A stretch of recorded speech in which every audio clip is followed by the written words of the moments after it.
ఓం నమ శివాయ. మాఘమాసంలో పుణ్యక్షేత్రములలో చేసిన ఒక్క నది స్నానం కోటి జన్మల పాపాలను కడిగేస్తుంది.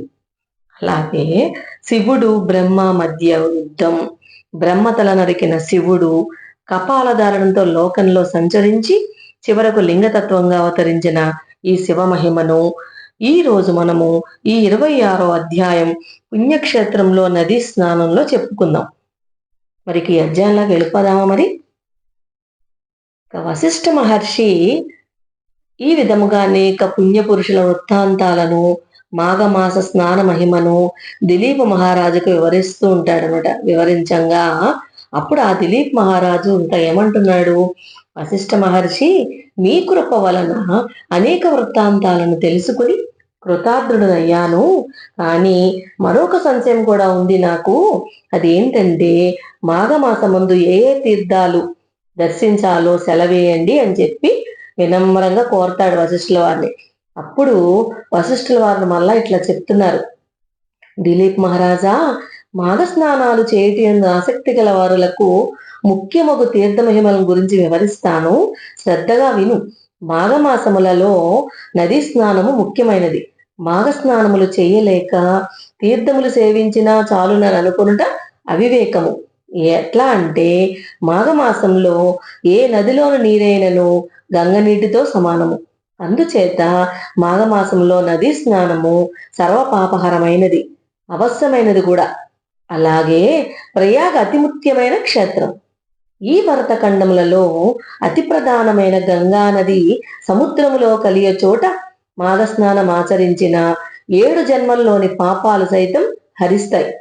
మాఘమాసములో నది స్నానంతో పాటు విష్ణు దేవాలయాలు, మహేశ్వర ఆలయాలు మొదలగు 360 పుణ్యక్షేత్రాలు కూడా దర్శించిన ఎడల గొప్ప ఫలము కలుగుటే కాక మరల జన్మ అనేది కూడా కలగదు అని ఇట్లా చెప్తున్నారు వశిష్ఠ మహర్షి దిలీప్ మహారాజుకి.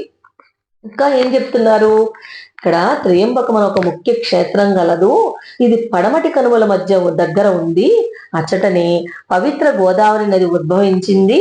గౌతముడు తన గోహత్య దోషాన్ని పోగొట్టుకున్నట్టుకు ఇక్కడే ఈశ్వరుని గురించి ఘోర తపస్సు చేసి గోహత్య జరిగిన ప్రాంతం మీదుగా గోదావరిని ప్రవహింపచేశాడు.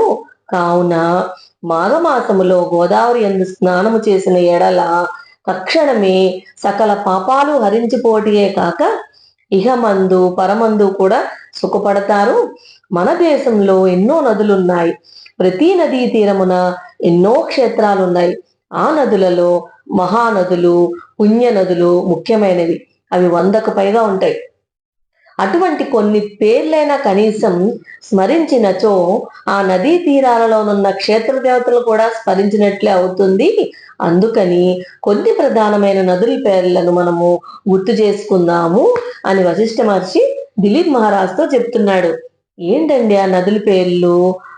నందిని, మందాకిని, నళిని, భీమరది, గంగ, యమున, నేత్రవతి, పంపానది, కృష్ణవేణి, మహేంద్ర, తన్నయ, గోదావరి, నర్మద మొదలైన మహానదులు, భగీరథి, గంగ, నర్మద, యమున, సరస్వతి, కృష్ణవేణి, భీమరది, తుంగభద్ర, రేణుక, మలాపహారి, కావేరి, కృతమాల, తామ్రపర్ణి, విశోక, కేసికి, గండకి, విచిత్రక, వశిష్ఠ ప్రవర, కాశ్యపి, సరయు, సర్వపాపహరి, కుసావతి, ఫల్గుణి, కరతోయ, పుణ్యద, ప్రణీత మొదలైనవి పుణ్యనదులు. మహానదులు చిరకాలం నుండి ప్రవహిస్తాయి. పుణ్యనదులు మహాత్ముల ప్రయత్నము వలన వారి పుణ్యము కొలది ప్రవహించి వారి పుణ్యమును అందిస్తున్నాయి. మహానదులు, పుణ్యనదులు 2 విశిష్ట లక్షణాలు కలిగిన గంగా, యమున మొదలైన నదులు మహానదులుగాను పుణ్యనదులుగాను అయి ఉంటాయి. ఈ నదులలో చేసే స్నానం విశేష ఫలప్రదము. మనము ఆ నదుల్లో స్నానం చేయలేకపోయినా పవిత్ర మాఘమాసమున వాటి పేర్లను తలుచుకున్న పుణ్యమే కదా. ఈ స్మరణ వలన ఆ నదులను, ఆ నదీ తీరములు యందున్న పవిత్ర దైవాలను కూడా స్మరించినట్లవుతుంది కదా. గౌతమి నదిలో మరికొన్ని ప్రసిద్ధములకు ఉపనదులు కూడా కలిసి తమ తమ స్నేహ భాతృత్వాలను చాటుచున్నాయి. అటులనే వరంతపాను ఉపనది ప్రవహించే చోట కూడా శివుడు లింగాకారంతో వెలసి ఉన్నాడు. దానికి ఆవలగా ప్రభావము అనే క్షేత్రం ఉంది. ఆ క్షేత్రము బ్రహ్మహత్య మహాపాపాలను సైతం పోగొట్టగలదు.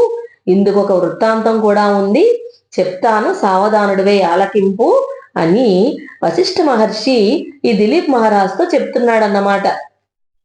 విష్ణుమూర్తి నాభి కమలమున పుట్టిన బ్రహ్మకు ఈశ్వరునికి 5 తలలు ఉండేవి. ఈశ్వరునికి పంచవక్త్రుడు, త్రినేత్రుడు అని పేర్లు కూడా కలవు కదా. బ్రహ్మదేవుడు నాకును 5 తలలు ఉన్నాయి, నేనే గొప్పవాడినని శివుడితో వాదిస్తాడట. ఇద్దరు గర్వంతో వ్యవహరించినందున వారిద్దరి మధ్య చిలికి చిలికి గాలివానల వలె కలహం ఏర్పడితే పెద్దదైపోతుందన్నమాట. చివరికి ఇద్దరు యుద్ధం చేసుకుంటారు. శివుడు బ్రహ్మ యొక్క 5వ తలని తన చిటికెన వేలుతో నరికివేస్తాడు చివరికి. వెంటనే ఆయన బ్రహ్మగారు ఎవరండి అని బ్రాహ్మణుడు కదా. వెంటనే శివునికి బ్రహ్మహత్యా పాతకం చుట్టుకుంటుంది. శివుడు భయపడి తాను నరికిన బ్రహ్మతలని చేత పట్టుకుని ముల్లోకాలు తిరుగుతూ ఉంటాడనమాట. అలా తిరుగుతూ ఉండగా క్రమంగా ఆ చేతిలో ఉన్న బ్రహ్మతల కూడా ఎండిపోయి పుర్రిగా మారిపోతుందనమాట. ఇక ఈశ్వరుడు సహజంగా అందమైన వాడు కదండి.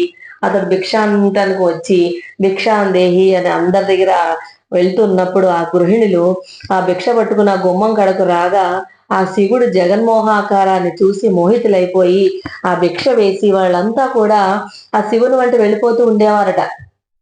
ఇక ఈ విచిత్రాన్ని ఆ మునీశ్వరులు చూసి కోపం వచ్చేసి వాళ్ళకి బాగా తమ భార్యలందరూ శివుని వెంట వెళ్ళిపోవడం సహించలేక ఇంకా వాళ్ళు ఏం చేస్తారంటే అతనికి పురుషత్వం నశించిపోవాలని చెప్పిస్తారట.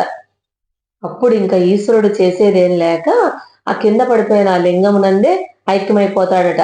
అట్లు శివుడు లింగాకారంగా మారినందువలన ఆ లింగమమితమైన తేజస్సుతో ప్రకాశిస్తూ ఉంటాడట. 1,000,000 సూర్యుల తేజస్సు కలిగి ప్రళయము సంభవించునా అన్నట్లు భయంకరంగా ఉంటుందట. అప్పుడు బ్రహ్మ విష్ణువులు శివుని వద్దకు వచ్చి ఆయనను ఓదార్చి ప్రయాగ క్షేత్రానికి తీసుకువెళ్లి అచ్చట శివునికున్న బ్రహ్మహత్యాది పాపాలు పోగొడతారనమాట. ఆ విధంగా భూలోకానికి వచ్చి శివుడు అప్పటి నుండి లింగాకారంగా మారినందున భక్తులు ఆ లింగాకారాన్నే పూజిస్తూ శివ సాన్నిధ్యాన్ని పొందగలుగుతున్నారు అని ఈ వశిష్ఠ మహర్షి ఈ దిలీప మహారాజుకి ఈ శివలింగోద్భవం గురించి, ఈ పుణ్యక్షేత్రంలో స్నానం, నది స్నానం గురించి చెప్పాడు. అదండి ఈ రోజు మన ఈ అధ్యాయం. అంటే మాఘ స్నానం పుణ్యాన్ని ఇస్తుంది, అహంకారం విడిస్తే మోక్షం ఇస్తుంది. బ్రహ్మతల నరికిన శివుడు లోకానికి శిక్ష కాదు, తత్వాన్ని బోధించాడు. అహంకారం నశించిన చోటే లింగ రూపంలో శివుడు అవతరిస్తాడండి. ఓం నమ శివాయ.